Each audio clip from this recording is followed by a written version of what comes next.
The Adventures of Sherlock Holmes by Sir Arthur Conan Doyle. Adventure 3, A Case of Identity. "My dear fellow," said Sherlock Holmes as we sat on either side of the fire in his lodgings at Baker Street, "life is infinitely stranger than anything which the mind of man could invent.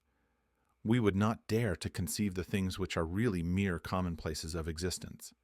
If we could fly out of that window hand in hand, hover over this great city, gently remove the roofs, and peep in at the queer things which are going on, the strange coincidences, the plannings, the cross purposes, the wonderful chains of events, working through generations, and leading to the most outre results, it would make all fiction with its conventionalities and foreseen conclusions most stale and unprofitable. And yet, I am not convinced of it," I answered. "The cases which come to light in the papers are, as a rule, bald enough and vulgar enough. We have in our police reports realism pushed to its extreme limits, and yet the result is, it must be confessed, neither fascinating nor artistic. A certain selection and discretion must be used in producing a realistic effect," remarked Holmes. "This is wanting in the police report, where more stress is laid, perhaps, upon the platitudes of the magistrate than upon the details, which to an observer contain the vital essence of the whole matter. Depend upon it, there is nothing so unnatural as the commonplace." I smiled and shook my head. "I can quite understand your thinking so," I said. "Of course, in your position of unofficial advisor and helper to everybody who is absolutely puzzled throughout 3 continents, you are brought in contact with all that is strange and bizarre. But here," I picked up the morning paper from the ground, "let us put it to a practical test. Here is the first heading upon which I come: a husband's cruelty to his wife. There is half a column of print, but I know without reading it that it is all perfectly familiar to me. There is, of course, the other woman, the drink, the push, the blow, the bruise, the sympathetic sister, or landlady. The crudest of writers could invent nothing more crude." "Indeed, your example is an unfortunate one for your argument," said Holmes, taking the paper and glancing his eye down it. "This is the Dundas separation case, and, as it happens, I was engaged in clearing up some small points in connection with it. The husband was a teetotaler. There was no other woman, and the conduct complained of was that he had drifted into the habit of winding up every meal by taking out his false teeth and hurling them at his wife, which you will allow is not an action likely to occur to the imagination of the average storyteller. Take a pinch of snuff, doctor, and acknowledge that I have scored over you in your example." He held out his snuff-box of old gold, with a great amethyst in the center of the lid. Its splendor was in such contrast to his homely ways and simple life that I could not help commenting upon it. "Ah," said he, "I forgot that I had not seen you for some weeks. It is a little souvenir from the King of Bohemia in return for my assistance in the case of the Irene Adler papers." "And the ring?" I asked, glancing at a remarkable brilliant which sparkled upon his finger. "It was from the reigning family of Holland, though the matter in which I served them was of such delicacy that I cannot confide it even to you, who have been good enough to chronicle 1 or 2 of my little problems." "And have you any on hand just now?" I asked with interest. "Some 10 or 12, but none which present any feature of interest. They are important, you understand, without being interesting. Indeed, I have found that it is usually in unimportant matters that there is a field for the observation, and for the quick analysis of cause and effect, which gives the charm to an investigation. The larger crimes are apt to be the simpler, for the bigger the crime, the more obvious, as a rule, is the motive. In these cases, save for one rather intricate matter which has been referred to me from Marseille, there is nothing which presents any features of interest. It is possible, however, that I may have something better before very many minutes are over, for this is one of my clients, or I am much mistaken. He had risen from his chair and was standing between the parted blinds, gazing down into the dull, neutral-tinted London street. Looking over his shoulder, I saw that on the pavement, opposite, there stood a large woman with a heavy fur boa round her neck and a large curling red feather in a broad-brimmed hat, which was tilted in a coquettish Duchess of Devonshire fashion over her ear. From under this great panoply she peeped up in a nervous, hesitating fashion at our windows, while her body oscillated backward and forward, and her fingers fidgeted with her glove buttons. Suddenly, with a plunge, as of the swimmer who leaves the bank, she hurried across the road, and we heard the sharp clang of the bell. "I have seen those symptoms before," said Holmes, throwing his cigarette into the fire. "Oscillation upon the pavement always means an affaire de cœur." She would like advice, but is not sure that the matter is not too delicate for communication. And yet, even here we may discriminate. When a woman has been seriously wronged by a man, she no longer oscillates, and the usual symptom is a broken bell wire. Here we may take it that there is a love matter, but that the maiden is not so much angry as perplexed or grieved. But here she comes in person to resolve our doubts. As he spoke, there was a tap at the door, and the boy in buttons entered to announce Miss Mary Sutherland, while the lady herself loomed behind his small black figure, like a full-sailed merchantman behind a tiny pilot boat. Sherlock Holmes welcomed her with the easy courtesy for which he was remarkable, and having closed the door and bowed her into an armchair, he looked her over in the minute and yet abstracted fashion which was peculiar to him. "Do you not find," he said, "that with your short sight it is a little trying to do so much typewriting?" "I did at first," she answered, "but now I know where the letters are without looking."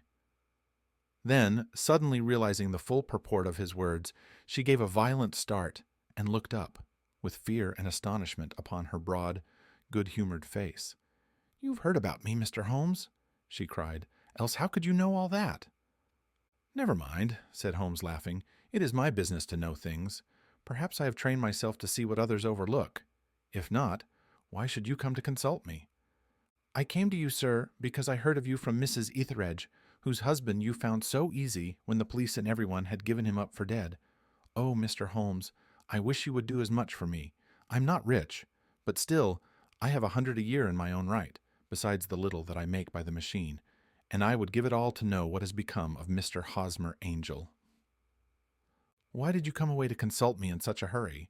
asked Sherlock Holmes, with his fingertips together and his eyes to the ceiling. Again, a startled look came over the somewhat vacuous face of Miss Mary Sutherland. "Yes, I did bang out of the house," she said, "for it made me angry to see the easy way in which Mr. Windibank, that is my father, took it all. He would not go to the police, and he would not go to you. And so, at last, as he would do nothing and kept on saying that there was no harm done, it made me mad, and I just on with my things and came right away to you." "Your father," said Holmes, "your stepfather, surely, since the name is different." "Yes, my stepfather. I call him father, though it sounds funny too, for he is only 5 years and 2 months older than myself." "Oh, and your mother is alive?" "Oh, yes, mother is alive and well. I wasn't best pleased, Mr. Holmes, when she married again so soon after father's death, and a man who was nearly 15 years younger than herself. Father was a plumber in the Tottenham Court Road, and he left a tidy business behind him, which mother carried on with Mr. Hardy, the foreman. But when Mr. Windibank came, he made her sell the business, for he was very superior, being a traveller in wines. They got £4,700 for the goodwill and interest, which wasn't near as much as father could have got if he had been alive. I had expected to see Sherlock Holmes impatient under this rambling and inconsequential narrative, but, on the contrary, he had listened with the greatest concentration of attention. "Your own little income?" he asked. "Does it come out of the business?" "Oh, no, sir. It is quite separate and was left me by my Uncle Ned in Auckland. It is in New Zealand stock, paying 4.5%. £2,500 was the amount, but I can only touch the interest." "You interest me extremely," said Holmes, "and since you draw so large a sum as 100 a year, with what you earn into the bargain, you no doubt travel a little and indulge yourself in every way. I believe that a single lady can get on very nicely upon an income of about £60. "I could do with much less than that, Mr. Holmes, but you understand that as long as I live at home, I don't wish to be a burden to them, and so they have the use of the money just while I am staying with them. Of course, that is only just for the time. Mr. Windibank draws my interest every quarter and pays it over to mother, and I find that I can do pretty well with what I earn at typewriting. It brings me tuppence a sheet, and I can often do from 15 to 20 sheets in a day." "You have made your position very clear to me," said Holmes. "This is my friend, Dr. Watson, before whom you can speak as freely as before myself.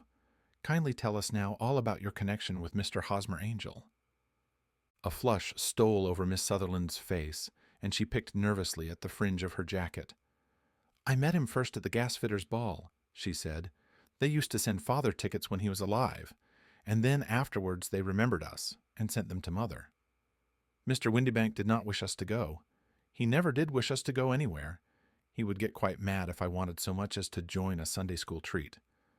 But this time I was set on going, and I would go, for what right had he to prevent?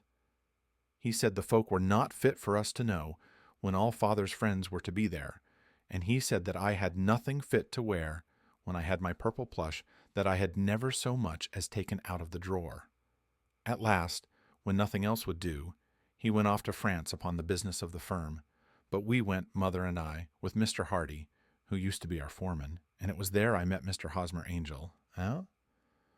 "I suppose," said Holmes, "that when Mr. Windybank came back from France, he was very annoyed at your having gone to the ball." "Oh, well, he was very good about it. He laughed, I remember, and shrugged his shoulders, and said there was no use denying anything to a woman, for she would have her way." "I see. Then at the gasfitters' ball you met, as I understand, a gentleman called Mr. Hosmer Angel." "Yes, sir. I met him that night, and he called next day to ask if we had got home all safe. And after that we met him. That is to say, Mr. Holmes, I met him twice for walks, but after that Father came back again, and Mr. Hosmer Angel could not come to the house any more." "No?"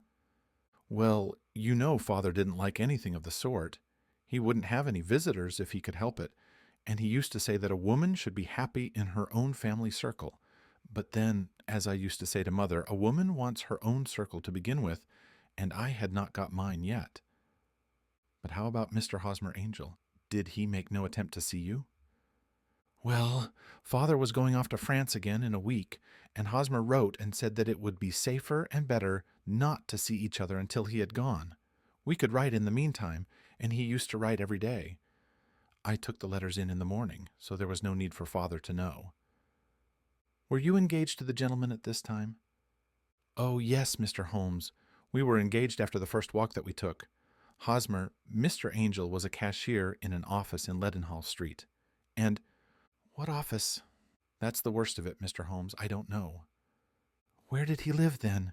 "He slept on the premises." "And you don't know his address?" "No, except that it was Leadenhall Street." "Where did you address your letters then?" "To the Leadenhall Street post office, to be left till called for. He said that if they were sent to the office he would be chaffed by all the other clerks about having letters from a lady, so I offered to typewrite them, like he did his, but he wouldn't have that, for he said that when I wrote them they seemed to come from me, but when they were typewritten he always felt that the machine had come between us. That will just show you how fond he was of me, Mr. Holmes, and the little things that he would think of." "It was most suggestive," said Holmes. "It has long been an axiom of mine that the little things are infinitely the most important. Can you remember any other little things about Mr. Hosmer Angel?" "He was a very shy man, Mr. Holmes. He would rather walk with me in the evening than in the daylight, for he said that he hated to be conspicuous. Very retiring and gentlemanly he was. Even his voice was gentle. He'd had the quinsy and swollen glands when he was young, he told me, and it had left him with a weak throat and a hesitating, whispering fashion of speech. He was always well dressed, very neat and plain, but his eyes were weak, just as mine are, and he wore tinted glasses against the glare." "Well, and what happened when Mr. Windybank, your stepfather, returned to France?" "Mr. Hosmer Angel came to the house again and proposed that we should marry before Father came back. He was in dreadful earnest, and made me swear, with my hands on the testament, that whatever happened I would always be true to him. Mother said he was quite right to make me swear, and that it was a sign of his passion. Mother was all in his favor from the first, and was even fonder of him than I was. Then, when they talked of marrying within the week, I began to ask about Father, but they both said never to mind about father, but just to tell him afterwards, and Mother said she would make it all right with him. I didn't quite like that, Mr. Holmes.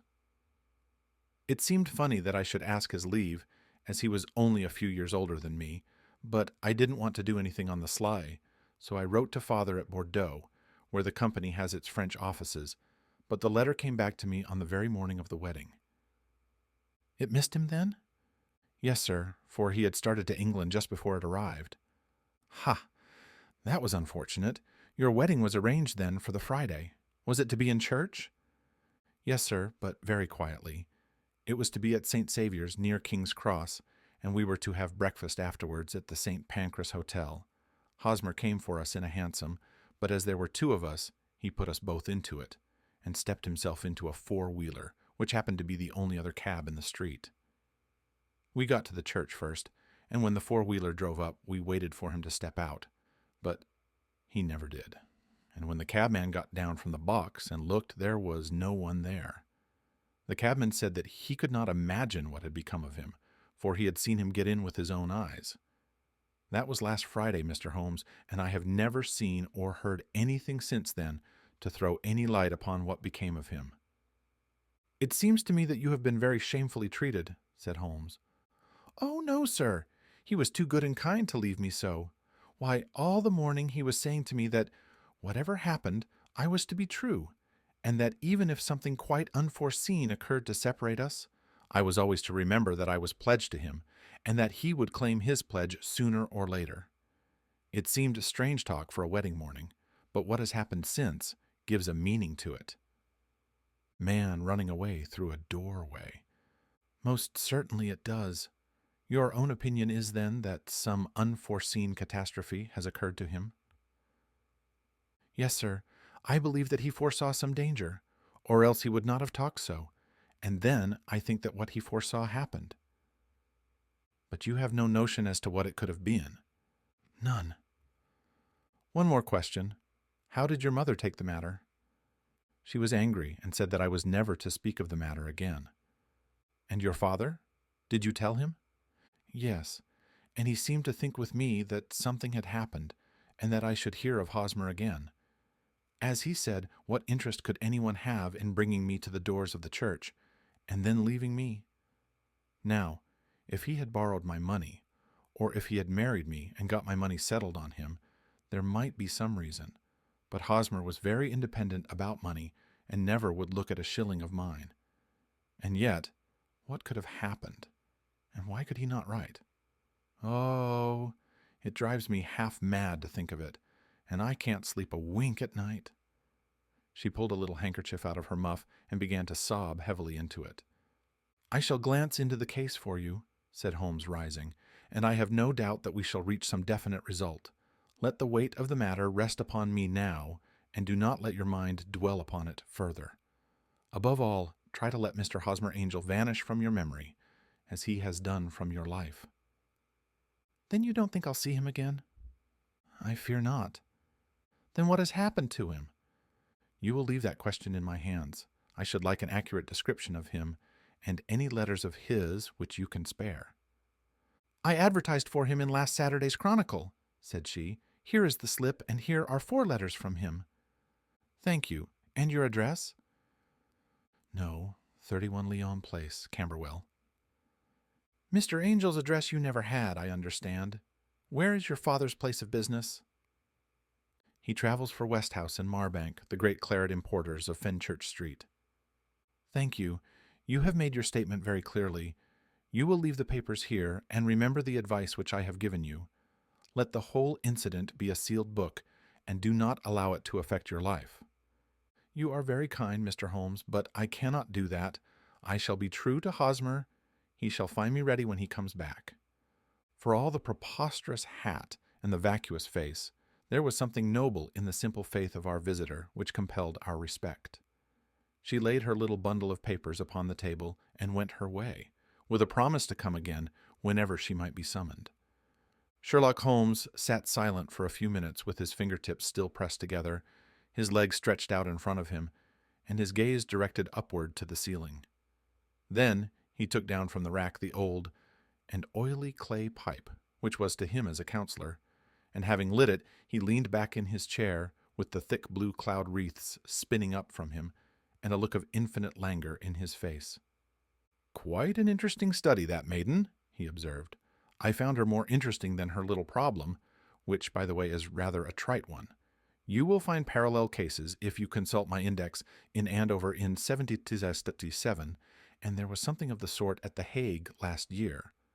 Old as is the idea, however, there were one or two details which were new to me, but the maiden herself was most instructive." "You appeared to read a good deal upon her which was quite invisible to me," I remarked. "Not invisible, but unnoticed, Watson. You did not know where to look, and so you missed all that was important. I can never bring you to realize the importance of sleeves, the suggestiveness of thumbnails, or the great issues that may hang from a bootlace. Now, what did you gather from that woman's appearance? Describe it." "Well, she had a slate-colored, broad-brimmed straw hat with a feather of a brickish red. Her jacket was black, with black beads sewn upon it, and a fringe of little black jet ornaments. Her dress was brown, rather darker than coffee color, with a little purple plush at the neck and sleeves. Her gloves were grayish and were worn through at the right forefinger. Her boots I didn't observe. She had small, round, hanging gold earrings, and a general air of being fairly well-to-do in a vulgar, comfortable, easygoing way." Sherlock Holmes clapped his hands softly together and chuckled. "'Pon my word, Watson, you are coming along wonderfully. You have really done very well indeed. It is true that you have missed everything of importance, but you have hit upon the method, and you have a quick eye for color. Never trust to general impressions, my boy, but concentrate yourself upon details. My first glance is always at a woman's sleeve. In a man, it is perhaps better, first, to take the knee of the trouser. As you observe, this woman had plush upon her sleeves, which is a most useful material for showing traces. The double line, a little above the wrist, where the typewritist presses against the table, was beautifully defined.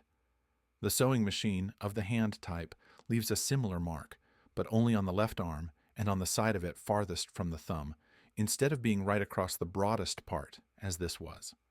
I then glanced at her face, and, observing the dint of a pince-nez at either side of her nose, I ventured a remark upon short sight and typewriting, which seemed to surprise her. It surprised me. But surely it was obvious. I was then much surprised and interested on glancing down to observe that, though the boots which she was wearing were not unlike each other, they were really odd ones, the one having a slightly decorated toe cap and the other a plain one. One was buttoned only in the 2 lower buttons out of 5, and the other at the 1st, 3rd, and 5th. Now, when you see that a young lady, otherwise neatly dressed, has come away from home with odd boots, half-buttoned, it is no great deduction to say that she came away in a hurry." "And what else?" I asked, keenly interested, as I always was, by my friend's incisive reasoning. "I noted, in passing, that she had written a note before leaving home, but after being fully dressed.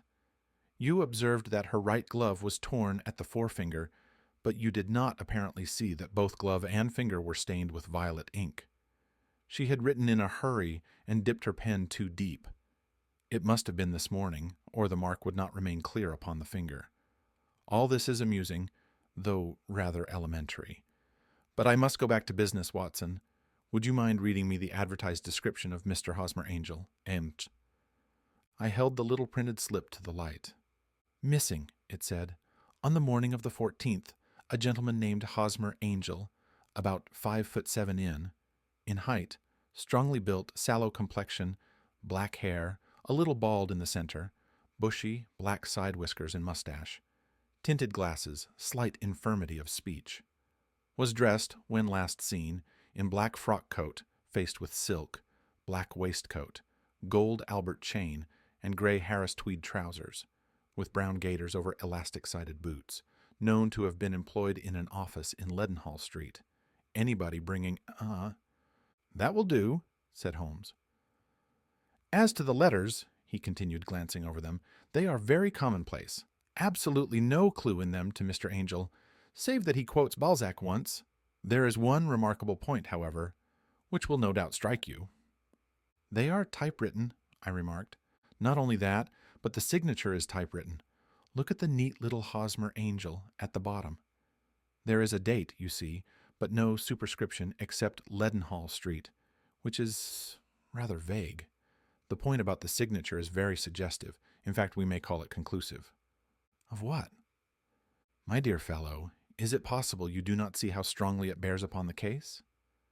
I cannot say that I do, unless it were that he wished to be able to deny his signature if an action for breach of promise were instituted. No, that was not the point. However, I shall write 2 letters which should settle the matter. One is to a firm in the city, the other is to the young lady's stepfather, Mr. Windibank, asking him whether he could meet us here at 6 o'clock tomorrow evening.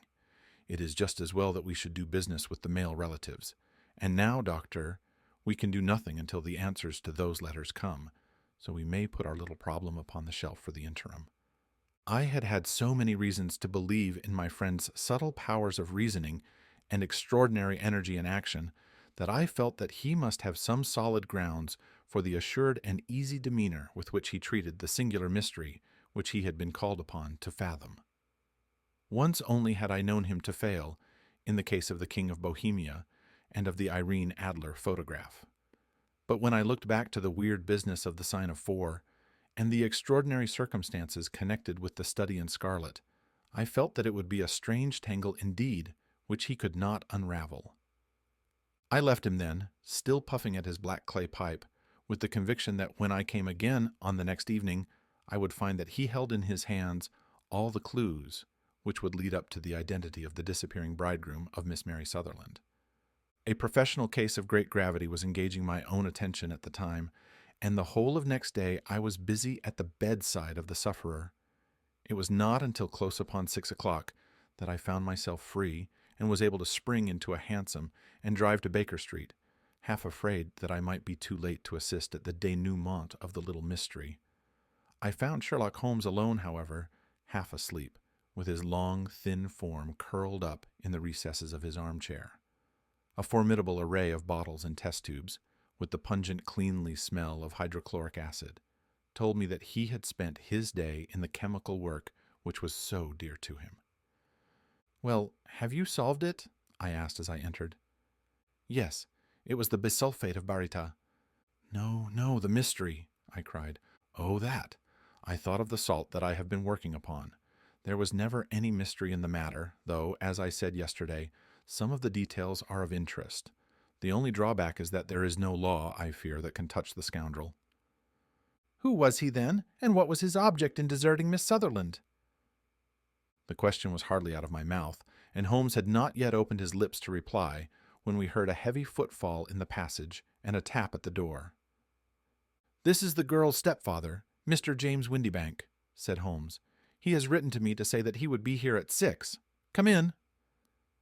The man who entered was a sturdy, middle-sized fellow, some 30 years of age, clean-shaven and sallow-skinned, with a bland, insinuating manner, and a pair of wonderfully sharp and penetrating gray eyes.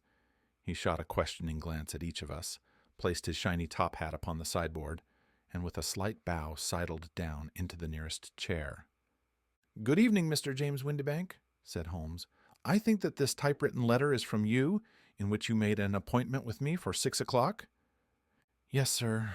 I am afraid that I am a little late, but I am not quite my own master, you know. I am sorry that Miss Sutherland has troubled you about this little matter, for I think it is far better not to wash linen of the sort in public. It was quite against my wishes that she came, but she is a very excitable, impulsive girl, as you may have noticed, and she is not easily controlled when she has made up her mind on a point. Of course, I did not mind you so much, as you are not connected with the official police, but it is not pleasant to have a family misfortune like this noised abroad. Besides, it is a useless expense, for how could you possibly find this Hosmer angel?" "On the contrary," said Holmes quietly, "I have every reason to believe that I will succeed in discovering Mr. Hosmer Angel." Mr. Windibank gave a violent start and dropped his gloves. "I am delighted to hear it," he said. "It is a curious thing," remarked Holmes, "that a typewriter has really quite as much individuality as a man's handwriting. Unless they are quite new, no 2 of them write exactly alike. Some letters get more worn than others, and some wear only on one side. Now, You remark in this note of yours, Mr. Windibank, that in every case there is some little slurring over of the E and a slight defect in the tail of there. There are 14 other characteristics, but those are the more obvious. We do all our correspondence with this machine at the office, and no doubt it is a little worn, our visitor answered, glancing keenly at Holmes with his bright little eyes. And now I will show you what is really a very interesting study, Mr. Windibank, Holmes continued. I think of writing another little monograph some of these days on the typewriter and its relation to crime. It is a subject to which I have devoted some little attention. I have here 4 letters which purport to come from the missing man. They are all typewritten. In each case, not only are these slurred and theirs tailless, but you will observe, if you care to use my magnifying lens, that the 14 other characteristics to which I have alluded are there as well. Mr. Windibank sprang out of his chair and picked up his hat. I cannot waste time over this sort of fantastic talk, Mr. Holmes, he said. If you can catch the man, catch him, and let me know when you have done it. Certainly, said Holmes, stepping over and turning the key in the door. I let you know, then, that I have caught him. What? Where? Shouted Mr. Windibank, turning white to his lips and glancing about him like a rat in a trap. Oh, it won't do. Really it won't, said Holmes suavely. There is no possible getting out of it, Mr. Windibank. It is quite too transparent, and it was a very bad compliment when you said that it was impossible for me to solve so simple a question. That's right. Sit down and let us talk it over. Our visitor collapsed into a chair with a ghastly face and a glitter of moisture on his brow. It's not actionable, he stammered. I am very much afraid that it is not. But between ourselves, Windibank, it was as cruel and selfish and heartless a trick in a petty way as ever came before me. Now, let me just run over the course of events, and you will contradict me if I go wrong. The man sat huddled up in his chair, with his head sunk upon his breast, like one who is utterly crushed. Holmes stuck his feet up on the corner of the mantelpiece, and leaning back with his hands in his pockets, began talking, rather to himself, as it seemed, than to us. The man married a woman very much older than himself for her money, said he, and he enjoyed the use of the money of the daughter as long as she lived with them. It was a considerable sum for people in their position, and the loss of it would have made a serious difference. It was worth an effort to preserve it. The daughter was of a good, amiable disposition, but affectionate and warm-hearted in her ways, so that it was evident that with her fair personal advantages and her little income, she would not be allowed to remain single long. Now, her marriage would mean, of course, the loss of 100 a year, so what does her stepfather do to prevent it? He takes the obvious course of keeping her at home and forbidding her to seek the company of people of her own age.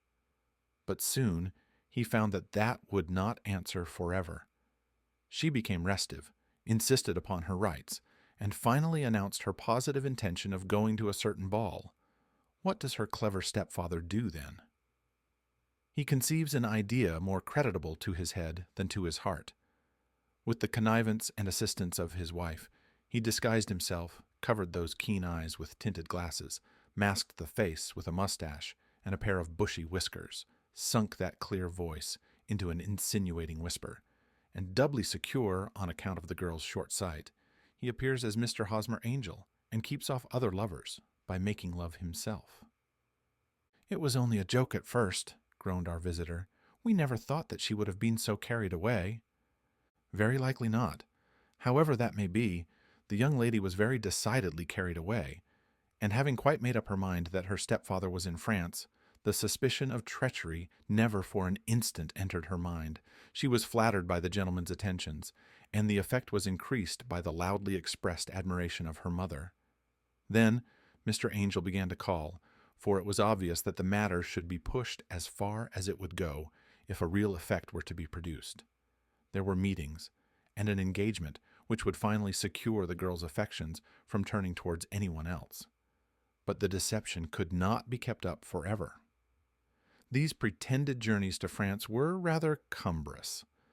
The thing to do was clearly to bring the business to an end in such a dramatic manner that it would leave a permanent impression upon the young lady's mind, and prevent her from looking upon any other suitor for some time to come. Hence, those vows of fidelity exacted upon a testament, and hence also the allusions to a possibility of something happening on the very morning of the wedding. James Windibank wished Miss Sutherland to be so bound to Hosmer Angel, and so uncertain as to his fate, that for 10 years to come, at any rate, she would not listen to another man. As far as the church door he brought her, and then as he could go no farther, he conveniently vanished away by the old trick of stepping in at one door of a four-wheeler and out at the other. I think that was the chain of events, Mr. Windibank. Our visitor had recovered something of his assurance while Holmes had been talking, and he rose from his chair now with a cold sneer upon his pale face. "It may be so, or it may not, Mr. Holmes," said he, "but if you are so very sharp, you ought to be sharp enough to know that it is you who are breaking the law now, and not me. I have done nothing actionable from the first, but as long as you keep that door locked, you lay yourself open to an action for assault and illegal constraint."